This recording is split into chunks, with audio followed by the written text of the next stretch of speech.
بسم اللہ الرحمن الرحیم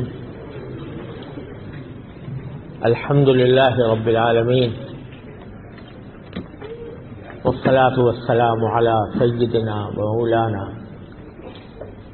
محمد خاتم النبیین و امام المرسلین وقائد الغر المحجلین والوفد المتقبلین وعلى آلہ واصحابہ اجمعین وعلى كل من تبعهم بإحسان إلى يوم الدین. اما بعد، محترم جناب نگین صاحب، چیئرمین ختم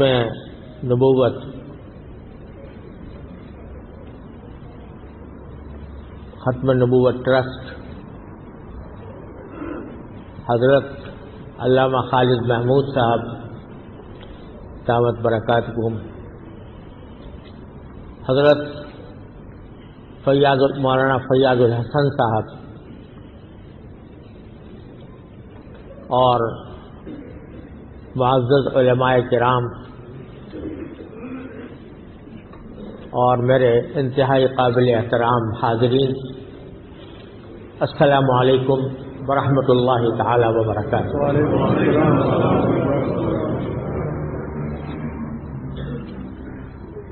میں ختم نبوت ٹرسٹ کا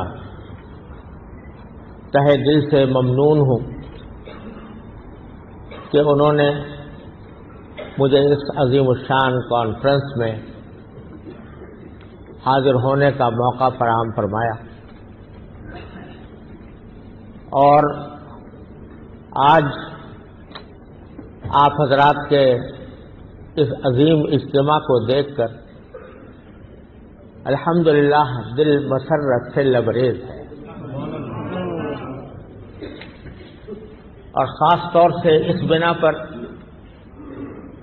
کہ آج یہاں امت مسلمہ کے تقریباً تمام مکاتب فکر کے حضرات تشریف فرما ہیں. میں حضرت پیر فیاض الحسن صاحب کا اور ان کے ساتھ تشریف لانے والے وفد کا تہہ دل سے شکریہ ادا کرتا ہوں اور ان کے لیے دعائے خیر کرتا ہوں کہ انہوں نے اس اجتماع میں تشریف لا کر اس کو عظمت بھی بخشی اور زینت بھی بخشی، ماشاءاللہ. اور جس عظیم مہم کا انہوں نے آغاز کیا اور جس کے لیے وہ ہم سے اپیل کرتے رہے ہیں، اللہ تبارک و تعالی اپنے فضل و کرم سے انہیں اس میں کامیابی عطا فرمائے، انہیں سرخروئی عطا فرمائے، اور تمام امت مسلمہ کی طرف سے انہوں نے جو فرض کفایہ ادا کیا اس پر ہم ان کے شکریہ کے لیے الفاظ نہیں پاتے. یہ ختم نبوت کانفرنس، جیسا کہ مجھ سے پہلے متعدد علماء کرام نے فرمایا، خاص طور پر علامہ خالد محمود صاحب نے، کہ آپ حضرات کو یہاں ختم نبوت کے عقیدے کے اس بات پر دلائل دینے کی ضرورت نہیں. یہ ایسا عقیدہ ہے کہ مسلمان جو مسلمان گھرانے میں پیدا ہوا ہو، وہ روز اول سے الحمدللہ اس بات پر ایمان رکھتا ہے کہ نبی کریم سرور دو عالم محمد مصطفیٰ صلی اللہ علیہ وسلم کے بعد کوئی چھوٹا موٹا نبی بھی نہیں آ سکتا، اور اگر کوئی نبوت کا دعویٰ کرے تو وہ در حقیقت دائرہ اسلام سے خارج ہے، اس کو کسی بھی صورت میں مسلمان تسلیم نہیں کیا جا سکتا. لہذا اس عقیدے کے دلائل آپ حضرات کے سامنے بیان کرنے کی ضرورت نہیں ہے، اور اگر تھی تو پہلے حضرات مقررین نے اس کے اوپر کلام کیا ہے۔ لیکن جو بات آج کے ماحول میں خاص طور پر یاد رکھنی چاہیے، بسا اوقات ہم لوگ اس سے غافل رہتے ہیں یا اس بات کی طرف توجہ نہیں دیتے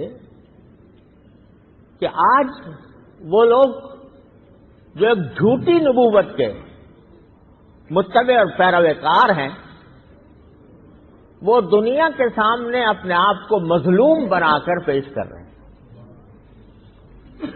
خاص طور سے اس ملک میں، مغربی ممالک میں ہمارے ساتھ ظلم ہوا ہے، ہمیں بڑی جو ہمیں مسلمان تسلیم کرنے سے انکار کر دیا گیا ہے، ہمیں غیر مسلم قرار دے دیا گیا ہے، ہم تو اللہ کو مانتے ہیں، ہم کو رسول اللہ صلی اللہ علیہ وسلم کو تسلیم کرتے ہیں، ہم آخرت پر ایمان رکھتے ہیں، ہم نمازیں پڑھتے ہیں، ہم روزے رکھتے ہیں الی آخری۔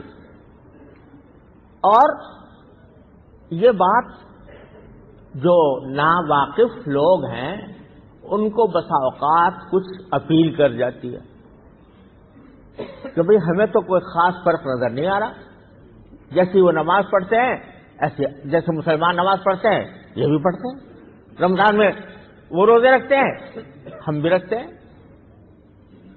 تو یہ سب باتیں لوگوں کو گمراہ کرنے کے لیے اور لوگوں کو مغالطہ دینے کے لیے یہ باتیں کہی جاتی ہیں، اور بسا اوقات لوگوں کے دل میں اتر بھی جاتی ہیں، وہ لوگ جو حقیقت سے ناواقف۔ بات یہ نہیں ہے کہ ہم نے ان کو اسلام سے نکالا، انہوں نے خود اپنی کتابوں کے ذریعے، اپنی تالیفات کے ذریعے، اپنے مقالوں کے ذریعے، اپنی تقریروں کے ذریعے پوری امت مسلمہ کو اسلام سے نکالا۔ انہوں نے کہا کہ جو شخص مرزا غلام احمد قادیانی کی نبوت پر ایمان نہیں رکھتا وہ نہ صرف یہ کہ مسلمان نہیں، نہ صرف یہ کہ وہ کافر ہے، بلکہ کنجریوں کی اولاد ہے۔ تو بتائیے ظلم کس کی طرف سے ہوا؟ وہ قوم جس کا پیشوا آنے کے بعد جو اربوں مسلمان آباد ہیں ان سب کے اوپر کفر کا فتویٰ لگاتا ہے، کہتا ہے یہ سب اسلام سے خارج ہے، یہ کافر ہیں۔ تو نکالا کس نے؟ اس نے نکالا۔ اور اس لحاظ سے بات یہ بھی اس لحاظ سے سمجھنے کی بات ہے کہ جب نبوت کا دعویٰ آتا ہے حضرت نوح علیہ السلام سے لے کر اور جناب نبی کریم سرور دو عالم صلی اللہ علیہ وسلم تک، جب کوئی نبی آتا ہے تو اس کی امت دو حصوں میں تقسیم ہوتی ہے۔ ایک حصہ وہ ہے جو اس پر ایمان لاتا ہے، مسلمان ہوتا ہے، اور ایک وہ ہے جو اس پر ایمان نہیں لاتا، اس کی تکذیب کرتا ہے، وہ کافر ہوتا ہے۔ اگر مرزا غلام احمد قادیانی نے جب دعویٰ کیا تو اس کا منطقی نتیجہ یہ کہ وہ جو اس کو نہ مانے اس کو کافر قرار دے۔ تو کافر اس نے قرار دیا، یہ کہا کہ یہ مسلمان نہیں ہے، یہ کافر ہیں۔ کافر بھی ہم تو اپنے کلام میں ہمارے بزرگوں نے یہ سکھایا کہ ہم اگر اختلاف بھی کریں تو اختلاف بھی تہذیب اور شائستگی کے دائرے میں ہو۔ کسی غیر مسلم کو غیر مسلم قرار دینا کوئی گالی نہیں ہے۔ اگر ہم کسی عیسائی سے کہتے ہیں بھائی آپ مسلمان نہیں ہیں، کوئی گالی ہے؟ کسی غیر مسلم کو غیر مسلم قرار دینا کوئی گالی نہیں. اگر یہودی کو کہے کہ بھئی تم مسلمان نہیں ہو تو وہ تسلیم بھی کرے گا اور اس کو کوئی گالی بھی نہیں سمجھے گا. لیکن لہذا ہماری طرف سے یہ بے شک کہا گیا اور کہا جاتا رہا، کہتے رہیں گے، اپنی زندگی کے آخری سانس تک کہتے رہیں گے کہ یہ غیر مسلم ہے. لیکن گالیاں ہمارے بزرگوں نے نہیں دی. ہمارے بزرگوں نے گالیاں نہیں دی. اور انبیاء کرام علیہ الصلوۃ والسلام کا طریقہ اختیار کیا کہ گالیاں ان کے مخالفین دیتے ہیں اور یہ جواب گالی کا گالی سے نہیں دیتے. ہم نے یہ کام نہیں کیا، ہمارے اکابر نے نہیں کیا، ہمارے بزرگوں نے نہیں کیا. ایک کا دکا کسی نے کہہ دیا ہو تو اس کی ذمہ داری اسی کے اوپر ہے. لیکن ہمارے بزرگوں نے گالیاں نہیں سکھائی. اور آپ مرزا صاحب کی کتابوں کو اٹھا کر دیکھ لیجئے، کیسی کیسی گالیاں اس میں موجود ہیں، کیسی کیسی گالیاں. الفاظ زبان سے نکالنا بھی مشکل ہے، ایسی گالیوں سے بھرے ہوا. بتاؤ پوری نبوت کی تاریخ میں کوئی نبی ایسا ملے گا جو گالیاں دیتا ہو؟ کوئی نبوت کی تاریخ میں کوئی ایک نبی تو ایسا نہیں ملے گا کہ جو گالیاں دیتا ہو. وہ سارے مسلمانوں کو، امت اسلامیہ کے اربوں انسانوں کو انہوں نے نہ صرف یہ کہ غیر مسلم کہا بلکہ گالیاں دی. جو میری اتباع نہ کرے وہ برباد ہو.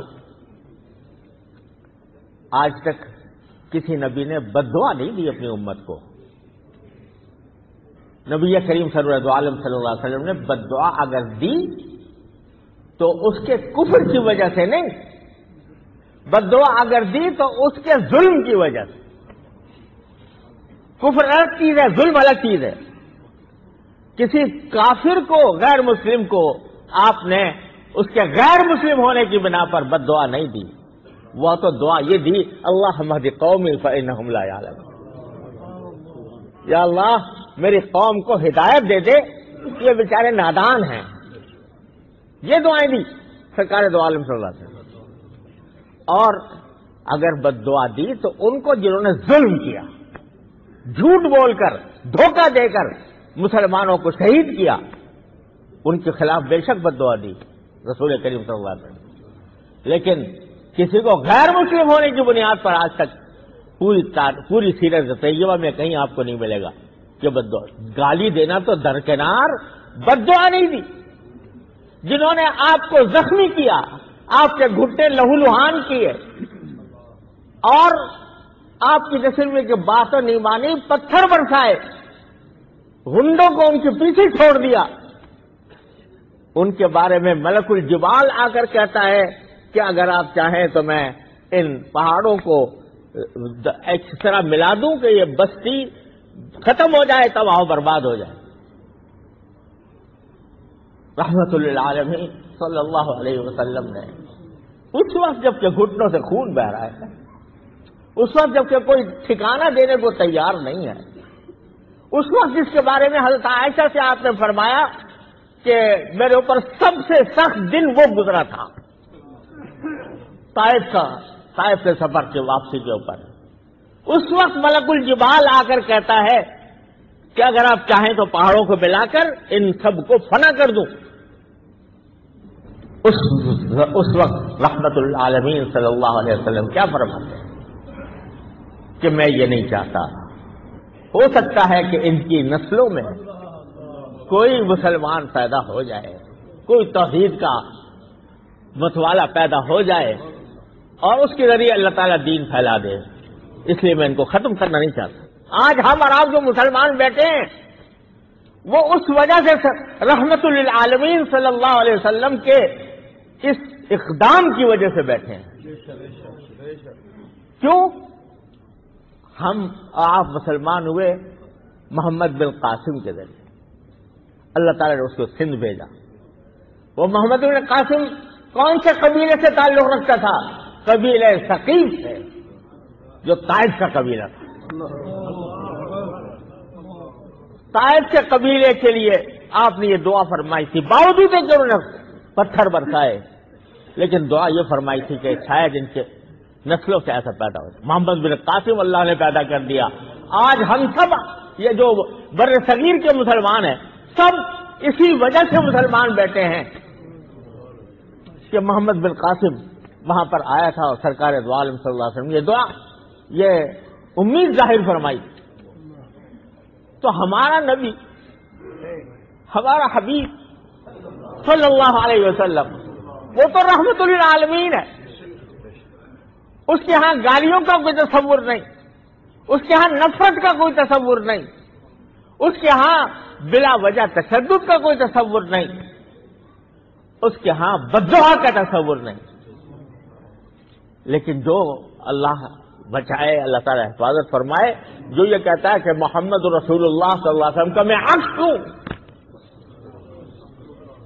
اس کا عکس ہوں، اور وہ عکس ہوں جو پہلے محمد سے زیادہ افضل ہو کر آیا ہے، اعوذ باللہ۔ محمد پھر اتر آئے ہیں ہم میں، اور آگے ہیں آگے ہے بڑھ کر اپنی شان میں۔ محمد دیکھنے ہوں جس کو افضل، وہ جا کے دیکھے محمد کو دیکھے قادیہ میں، غلام احمد کو دیکھو قادیہ میں، اعوذ باللہ۔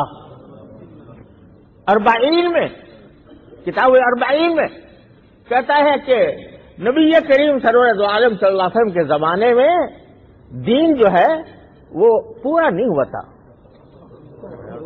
اعوذ باللہ۔ وہ ایک نکلتے ہوئے چاند کی مانند تھا جو رفتہ رفتہ بڑھتا ہے، اور آج اس 13ویں صدی کے اندر اور 14ویں صدی کے اندر، 14ویں صدی کے اندر جس طرح 14ویں رات میں چاند جو ہوتا ہے وہ اپنے کمال کو پہنچتا ہے، تو اس 14ویں صدی میں وہ کمال تک پہنچا، اور کمال تک پہنچ کر نبی کریم سرور دو عالم کا نمونہ بن کر اور آپ سے زیادہ روشنی لے کر آیا ہے، اعوذ باللہ۔ یا اللہ، یہ الفاظ زبان سے نکالتے ہوئے بھی گھن آتی ہے، لیکن وہ کہے، اور صرف اتنی بات نہیں کہ کسی شاعر نے کہہ دیے تھے، اور یہ کوئی کہہ دے کہ پیران امی پرند مریدہ میں پرانند، کہ پیر جو ہے نہیں اڑتے بلکہ ان کے مرید اڑا دیتے ہیں ان کو، یعنی مبالغہ کرتے ہیں، ایسی بات نہیں ہے۔ یہ اشعار اجمل جو شاعر تھا، اس نے ایک قصبے کی شکل میں لکھ کر خود مرزا کو صاحب کو پیش کیے، اور انہوں نے سبحان اللہ کہہ کر اس پر داد، اعوذ باللہ العظیم۔ ہاں اکمل، ہاں محمد دیکھنے ہوں جن کو اکمل، غلام احمد کو دیکھے قادیہ میں، اعوذ باللہ۔ اچھا، اکمل سے بھی اس نے فائدہ اٹھایا، یعنی اکمل اس کا تخلص تھا، لیکن وہ کمال سے بھی کہ محمد دیکھ رہے ہوں جن کو اکمل، یعنی محمد کو کمال کے اعلیٰ درجے پر اگر دیکھنا ہو، اعوذ باللہ، تو غلام احمد کو دیکھے قادیہ میں۔ تو بھائی، ہمارے نبی، ہمارے پیارے، ہماری جان آپ پر قربان، ہمارا مال آپ پر قربان، ہماری آبرو آپ پر قربان، صلی اللہ علیہ وسلم۔ انہوں نے تو کبھی کسی کو نہ بددعا دی، نہ کسی کو گالی دی، نہ کسی کو برا بھلا کہا، دعوت ضرور دی کہ بھائی آ جاؤ، اسلام میں داخل ہو جاؤ، قولوا لا الہ الا اللہ۔ لیکن جو شخص اپنے آپ کو آپ کا عکس کہتا ہے، اس کے وحی میں گالیاں ہیں، اس کے کلام میں گالیاں ہیں، اور مسلمانوں کے لیے بددعائیں ہیں، اعوذ باللہ۔ تو جو مظلوم ہیں ان کو کہا جا رہا ہے تم ظالم ہو، اور جو ظالم ہے اس درجہ ظالم کہ وہ نبی کریم سرور دو عالم صلی اللہ علیہ وسلم کی خاتم النبیین کی صفت پر نقب لگاتا ہے، اور جو نبی کریم سرور دو عالم صلی اللہ علیہ وسلم کا عکس ہونے کا دعوے دار ہے اور اس کی بنا پر ساری امت مسلمہ کو کافر کہتا ہے، وہ اور نفرتیں پھیلاتا ہے۔ بتاؤ یہ کہنا کہ جو میری وحی پر ایمان نہ لائے وہ اولاد البغایا ہے، یہ اولاد البغایا، ذریت البغایا، یعنی کنجریوں کی اولاد ہیں، وہ ہیٹ پھیلا رہا ہے یا ہم پھیلا رہے ہیں؟ جب کوئی شخص دعوت دیتا ہے کہ بھئی اپنے نام رکھا ہوا ہے جماعت احمدیہ، آؤ اس جماعت احمدیہ میں، تو وہ کیا مطلب ہوتا ہے اس کا کہ ان تمام کتابوں پر باتوں پر ایمان لاؤ جو اس نے اپنی کتابوں میں لکھی ہیں، ان سب باتوں پر ایمان لاؤ۔ اس میں یہ بات بھی ہے کہ جو اس کو پیغمبر نہ مانے وہ کنجریوں کی اولاد۔ تو بتاؤ ہیٹ ہماری طرف سے ہے؟ ہم تو بھائی باوجود اس بات کے کہ اس کے کلام نے ہمارے سینے چھلنی کیے ہوئے ہیں، نبی کریم سرور دو عالم صلی اللہ علیہ وسلم کی شان میں گستاخیاں، عیسیٰ علیہ السلام کی شان میں گستاخیاں، حضرت مسیح علیہ السلام کا دعوے دار ہونا کہ میں مسیح میں ہوں، اور حضرت عیسیٰ علیہ السلام کی شان میں گستاخی کرتے ہوئے کہنا کہ ابن مریم کے ذکر کو چھوڑو، اس سے بہتر غلام احمد ہے۔ ابن مریم یعنی عیسیٰ علیہ السلام، ابن مریم کے ذکر کو چھوڑو، اس سے بہتر غلام احمد ہے۔ نفرت وہ پھیلا رہا ہے یا ہم پھیلا رہے ہیں؟ جو انبیاء کو کی توہین کر رہا ہے وہ نفرت پھیلانے والا ہے، یا ہم صرف اس وجہ سے کہ ہم یہ کہتے ہیں کہ بھائی یہ مسلمان نہیں ہے، یہ اپنے اور عقیدہ ہے اس کا، یہ اور اس کا دین ہے اور اس کا مذہب ہے، ہمارے مذہب کا اس سے کوئی تعلق نہیں۔ یہ کہنا نہ نفرت پسندی ہے، نہ تشدد ہے، نہ کسی قانون کی خلاف ورزی ہے۔ ہم یہ چاہتے ہیں کہ یہ حقیقت ہمارے نوجوانوں تک پہنچے، وہ اس کو سمجھیں، اور اس کو سمجھ کر وہ ان کے گمراہانہ بیانات کے جال میں نہ آئیں۔ یہ ہم سمجھتے ہیں یہ ہمارا حق، اور اس حق کو ہم سے کوئی چھین نہیں سکتا، اور یہ حق باقی ہے، جاری رہے گا انشاءاللہ تعالی۔ تو ہمارے اس اجتماع کا اصل مقصد یہ ہے کہ ہم اس بات کی ذمہ داری محسوس کریں کہ ہم اپنے بچوں کو ان کے گھٹی میں یہ بات پلانی ہے کہ رسول کریم سرور دو عالم صلی اللہ علیہ وسلم پر ایمان اس وقت تک مکمل نہیں جب تک آپ کو حقیقی معنی میں خاتم النبیین نہ سمجھائیں۔ اور جو لوگ اس کے مخالف ہیں وہ دائرہ اسلام سے خارج ہیں، ہزار وہ اپنی مظلومیت کا رونا روئیں، ہزار وہ اپنی مظلومیت کا ڈھنڈورا پیٹیں، لیکن وہ دائرہ اسلام سے خارج ہیں۔ یہ اجتماع، اس کا ایک فرد اس کا ذمہ دار ہے۔ جب اس نے لا الہ الا اللہ محمد رسول اللہ پڑھا اور آمنت باللہ و ملائکتہ و کتبہ و رسلہ، اس میں یہ بات بھی داخل ہے کہ آپ کے علاوہ کسی کو آپ کے بعد نبی نہ کہا جا سکتا ہے، نہ مانا جا سکتا ہے، اور نہ اس کو دائرہ اسلام میں سمجھا جا سکتا ہے۔ اور الحمدللہ یہ حقیقت اب دنیا بھر پر واضح ہوئی ہے اور آئینی طریقے سے ہوئی ہے۔ میں نے شاید پہلے بتایا تھا کہ پاکستان میں کس طرح آج یہ پاکستان کے خلاف پروپیگنڈا کرتے ہیں کہ پاکستان نے ہمارے ساتھ ظلم کیا ہے۔ ظلم کیا کیا ہے؟ ان کو 350 افراد کی اسمبلی میں اور وہاں پر ان کو پوری آزادی کے ساتھ اپنا موقف بیان کرنے کی آزادی دی گئی، اور کئی ہفتوں تک ان کا بیان ہوتا رہا، ان کے اوپر جرح ہوتی رہی، اور وہ لوگ جو سیکولر تھے انہوں نے بھی آخر میں ساری بحث سننے کے بعد یہی فیصلہ دیا کہ ان کو کسی طرح بھی، آج ہمارے اوپر ان کی حقیقت واضح ہوئی، ساری دنیا کہہ چکی، مکہ مکرمہ میں رابطہ عالم اسلامی کہہ چکی، مجمع الفقہ الاسلامی کے اندر میں نے قرارداد پیش کی، وہ سب نے منظور کی، ہر جگہ اس حقیقت کو تسلیم کر لیا گیا۔ بس ہم اسی حقیقت کو اپنے بچوں تک پہنچانا چاہتے ہیں،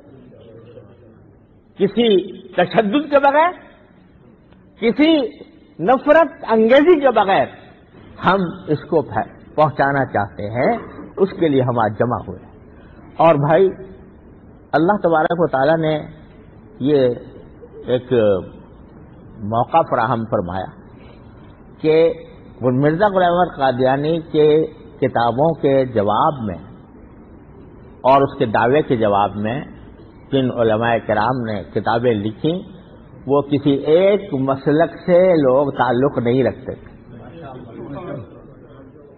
علماء دیوبند میں حضرت علامہ انور شاہ صاحب کشمیری رحمۃ اللہ علیہ نے اس کا علم اٹھایا، بہاولپور کے مقدمے میں حضرت مولانا شبیر احمد صاحب عثمانی، حضرت مولانا مرتضی حسن صاحب چاندپوری، حضرت مولانا مفتی محمد شبیر صاحب رحمۃ اللہ علیہ، حضرت مولانا بدر عالم صاحب رحمۃ اللہ علیہ، یہ سب کا قافلہ بہاولپور میں گیا تھا انگریزی حکومت کے دور، اور وہاں اس حقیقت کو واضح کیا اور فیصلہ بہاولپور کے مقدمے میں مسلمانوں کے حق میں ہوا۔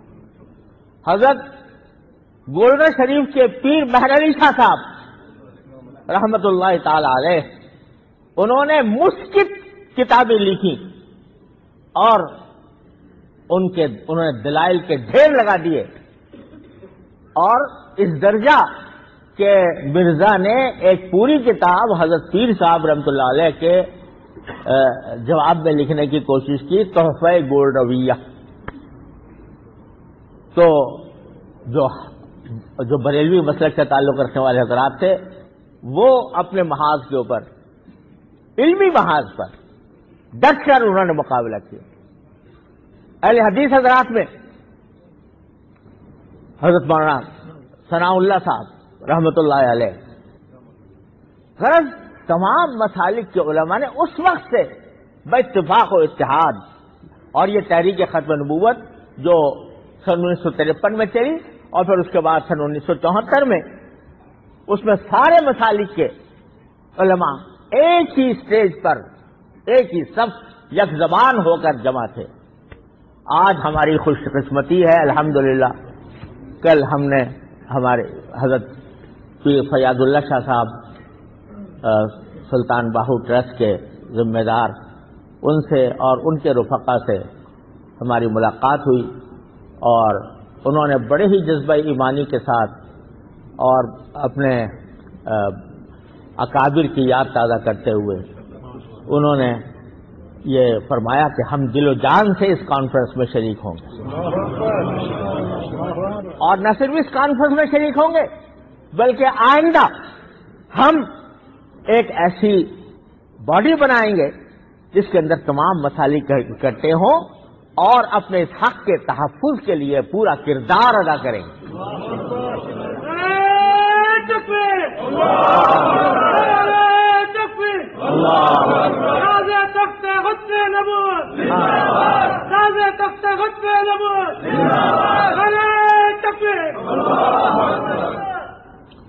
تو ہم ان کے شکر گزار بھی ہیں، اور شکر گزار رسمی طور پر شکر گزار، کیونکہ یہ تو خود اپنے دل سے اس بات کے معترف ہیں کہ اس کام کے لیے ہم سب کو جمع ہونا ہے اگر ہم جمع نہ ہوئے تو ہم اپنی نسلوں کو نہیں بچا سکتے. انہوں نے خود اس بات کا اظہار فرمایا. لیکن میں بحیثیت ایک ادنا طالب علم کے ان کی اس جذبے کی اللہ تعالیٰ ہی ان کو جزا دے گا. ہم اس دنیا میں شکریہ کے لیے کوئی الفاظ نہیں پاتے. تو انشاءاللہ اس طرح یہ کام جاری رہے گا. اور خوب سمجھ لیجئے کہ اگر اس کام میں رکاوٹ ڈالنے کے لیے مختلف قسم کے حربے بھی آزمائے جا سکتے ہیں. حربے کیا آزمائے جا سکتے ہیں؟ ہماری صفوں میں ایسے لوگ داخل کر دیے جائیں جو جارحیت کا ارتکاب کریں. ان سے ہوشیار رہے. جارحیت کا ہم کبھی قائل نہیں رہے. ہم نے ہمیشہ پیار محبت کی بات کی ہے. ہم جارحیت کے قائل نہیں ہیں. لیکن ہماری صفوں میں داخل کر دیے گئے کچھ لوگ جو جارحیت کا ارتکاب کریں اور کل کو کہیں کہ بھئی یہ سارے لوگ جو ہیں یہ تشدد پسند ہیں اور ملیٹنٹ ہیں اور فلانے ہیں. تو یہ تدبیریں بھی اختیار کی جا سکتی ہیں. لہذا ہر شخص کو اپنی جگہ پر اس بات کا اہتمام کرنا چاہیے کہ وہ اس قسم کی جارحیت کو برداشت نہ کرے. اور بھائی آخر میں پہلے بھی اپیل کی جا چکی ہے، لیکن حضرت پیر فیاض حسن صاحب نے جو ایک پٹیشن ناموس رسالت کے متعلق جاری کیا، اس کا میں آپ کو پس منظر بتا دوں. پس منظر یہ ہے، آپ جب جانتے ہیں کہ مغربی ملکوں میں وقفے سے جناب نبی کریم سرور عالم صلی اللہ علیہ وسلم کے شان میں گستاخیوں کا ایک متناہی سلسلہ چلتا رہا ہے.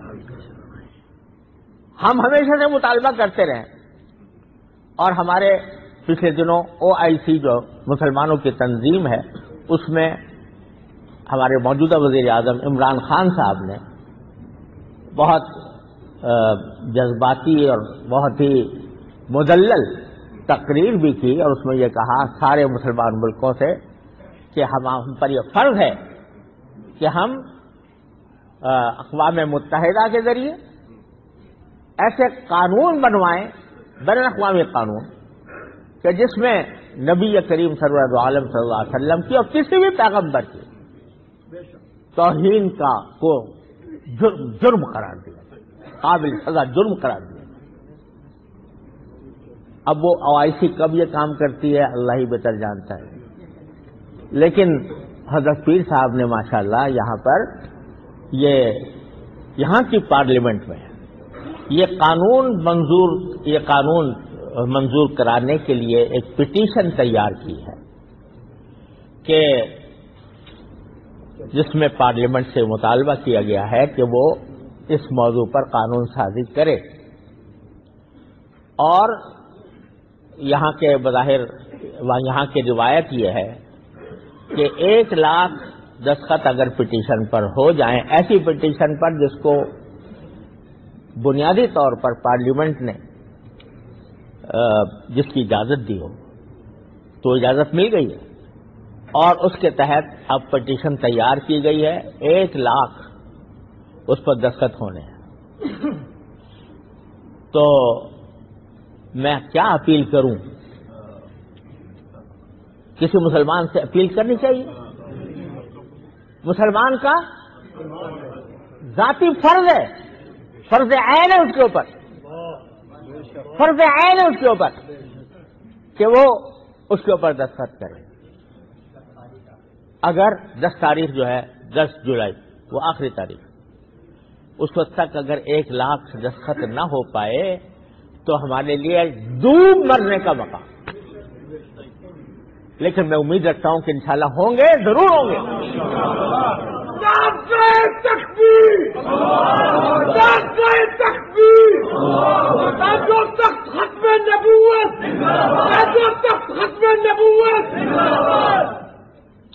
تو بھائی ہر شخص کے ذمہ فرض عین ہے کہ وہ یہ کام انجام دے. 1 لاکھ کی کیا حقیقت ہے نبی کریم سرور دو عالم صلی اللہ علیہ وسلم کے؟ 1 لاکھ جانے بھی قربان ہو جائیں، 10 لاکھ کا جانے قربان ہو جائیں سرکار دو عالم صلی اللہ علیہ وسلم کی ناموس کے اوپر، آپ کی عزت و عظمت کے اوپر، تو آپ میں سے کوئی شخص باقی نہ رہے جو اپنے خاندان کے، اپنے اعزاء و احباب کے دستخط جب تک نہ کرا لے چین سے نہ بیٹھے۔ جو پتہ کہا تھا قریشی صاحب نے دیا ہے، وہ اگر لوگوں نے نوٹ کر لیا ہو تو بہت اچھا، نہ ہو تو کم از کم یہاں لٹکا دیا، اعلان بھی کر دیں، اور لکھ کر بعض اوقات فوری طور سے لکھنا مشکل ہوتا ہے، تو یہاں مسجد کے اندر کسی نمایاں جگہ پر وہ لکھ کر لگا دیا جائے، جو لوگ موجود نہیں ہیں وہ بھی آئیں گے نماز کے لیے تو ان کو بھی پتہ چل جائے۔ الحمدللہ چینلوں پر بھی لائیو ہو رہا ہے، اور مجھے اللہ تعالیٰ کی رحمت سے امید ہے کہ انشاءاللہ کوئی مسلمان پیچھے نہیں رہے گا۔ ہاں، غفلت کی وجہ سے ہو جاتی، پتہ نہیں ہے کہ یہ کیا اہمیت ہے اس کی، پتہ نہیں ہے کہ یہ کون کر رہا ہے وغیرہ وغیرہ، اس کی وجہ سے بعض اوقات لوگ پیچھے ہٹ جاتے ہیں، لیکن اگر حقیقت حال معلوم ہو تو میں سمجھتا ہوں کوئی مسلمان پیچھے نہیں رہے گا۔ لہذا آپ حضرات سے بہت مؤدبانہ گزارش ہے کہ اس کو بہت سنجیدہ طریقے سے لیں اور اس مہم کو کامیاب بنائیں۔ اللہ تعالیٰ ان کو جزائے خیر عطا فرمائے، اور اللہ تعالیٰ سارے مسلمانوں کی آنکھیں ٹھنڈی کرے، آنکھیں ٹھنڈی کرے، ان کے دلوں کو سکون ملے کہ ان کے آقا صلی اللہ علیہ وسلم صلی اللہ علیہ وسلم صلی اللہ علیہ وسلم صلی اللہ علیہ وسلم کی ناموس پر ہم انشاءاللہ اللہ تعالیٰ کی رحمت سے اپنی جانیں بھی قربان کرنے کے لیے تیار ہو کہ نہیں؟ تو لہذا یہ فریضہ پہلے ادا کر لیا جائے۔ بس اس پر میں اپنی معروضات ختم کرتا ہوں اور اللہ تعالیٰ سے دعا کرتا ہوں کہ اللہ تبارک و تعالیٰ ہمیں اپنے دین کے لیے متحد و متفق فرمائے، اس کی ترقی کے لیے، اس کی دعوت کے لیے، اپنی نسلوں کو اس میں پر برقرار رکھنے کے لیے اللہ تبارک و تعالیٰ ہمیں توفیق کامل عطا فرمائے۔ وآخر دعوانا الحمدللہ رب العالمین۔ بھائی سب حضرات اہتمام کے ساتھ دعا کر لیں۔ الحمدللہ رب العالمین والصلاة والسلام علی رسولہ الکریم وعلی آلہ واصحابہ اجمعین، اما بعد۔ ربنا ظلمنا انفسنا وان لم تغفر لنا وترحمنا لنكونن من الخاسرين، ربنا ظلمنا انفسنا وان لم تغفر لنا وترحمنا لنكونن من الخاسرين، ربنا آتنا في الدنيا حسنة وفي الآخرة حسنة وقنا عذاب النار۔ اللهم يا ارحم الراحمين وفقنا لما تحب وترضى من القول والفعل والعمل والنية والهدي، إنك على كل شيء قدير۔ اللهم إنا نستعينك على طاعتك، اللهم أعنا على ذكرك وشكرك وحسن عبادتك۔ یا اللہ، یا رحمان، یا رحیم، یا کریم، اپنے فضل و کرم سے ہمارے تمام گناہوں کو معاف کرو۔